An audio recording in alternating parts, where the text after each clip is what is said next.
Hey, my name is Maria Jan and I'm a grade 11 student attending Westdale Secondary School.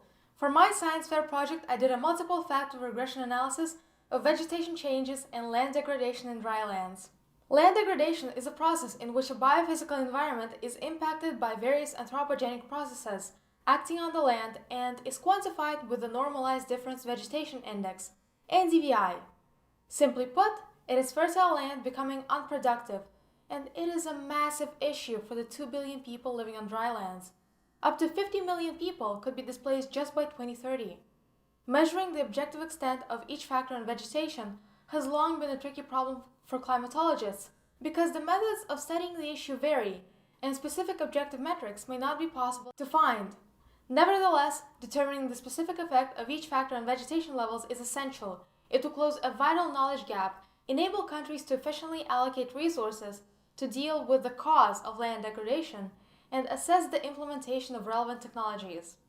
Thus, in my study, I set out to quantify the effect of various factors, including drought, precipitation, CO2 emissions, forest area, and electrical energy consumption on the vegetation cover of various regions using multiple factor regression, and identify steps that humans can take to increase the vegetation cover. The project was divided into several stages. First, I automated the process of bulk data import using the Python libraries requests and Beautiful Soup that web scraped and pulled data out of the HTML files. The program had extracted more than 67 gigabytes of monthly and annual geoscientific data from various sources, such as the National Oceanic and Atmospheric Administration's AVHRR, Terra Climate, Worldometer, and Our World in Data. The explored regions, the Middle East, Southern Asia, Australia, and South America, were chosen upon comparing their mean NDVI values from 1995 to 2015. A single AVHRR dataset contained around 26 million data entries. Values were recorded at every 20th of a degree, which means that each region had around 50,000 data points in a certain period. The data was processed with the NetCDF and CartoPy libraries, and initial map visualizations were created with Matplotlib.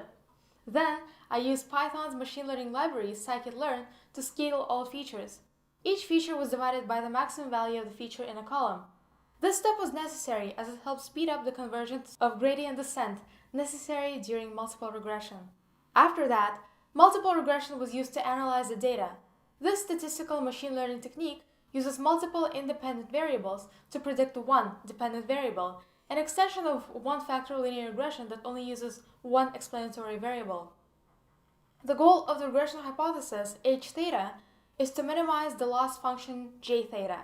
By taking the partial derivative of the cost function, we get the gradient descent algorithm, which calculates the minimum of a function. A partial derivative simply holds all other variables constant.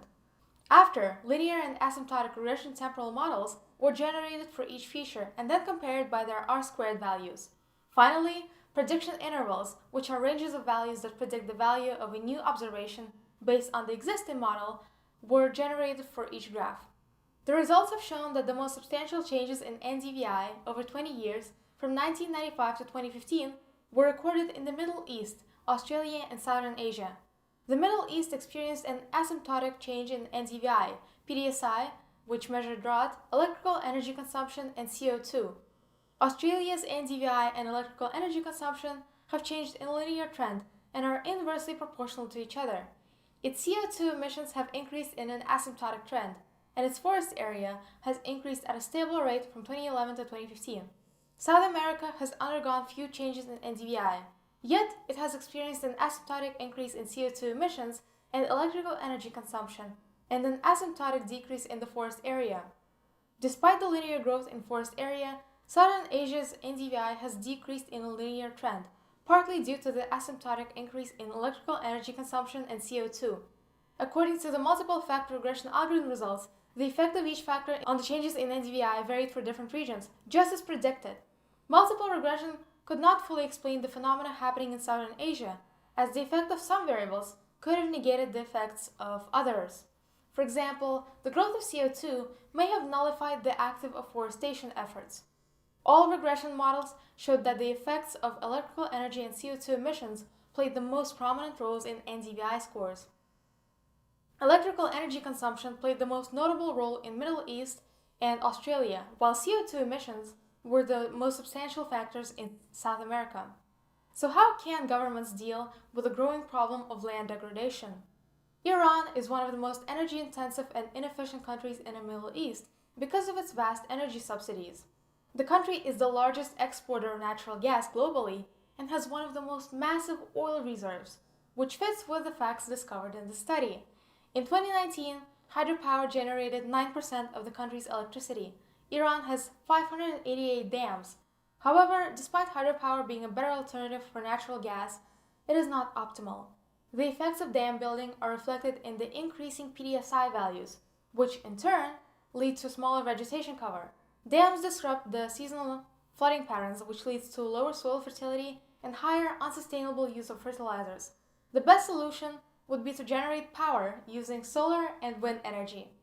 Considering its location, the country could generate up to 9 million megawatt hours of energy per day. Australia's primary energy consumption sources are coal, oil, and gas. Despite its afforestation efforts, its vegetation cover has decreased linearly. The decrease in NDVI could also be attributed to climatic variability, as Australia's periods of drought are punctuated with extreme precipitation, which creates suboptimal vegetation conditions. Australia can focus on generating solar power to improve the situation, as it receives an average of 265 days of clear sun a year. South America is already dependent on hydropower, a renewable energy source, which explains the lack of net change in NDVI. Like Australia and Southern Asia, climate variability seems to play a significant role in the drastic changes in PDSI and precipitation. In conclusion, I have identified the more fundamental causes of the decrease in vegetation cover and have shown which actions governments can take to prevent desertification and, potentially, save millions of people from losing their homes. My study is unique in its computational and statistical approach to the problem. Multiple regression analysis is a novel approach to desertification and has revealed fascinating and valuable information about the issue. The project is at the junction of three sciences: statistics, computer science, and ecology, which modern environmental science is all about. Working on the project has been a delightful experience, and I will undoubtedly continue studying and improving in this field and topic. Thank you for listening.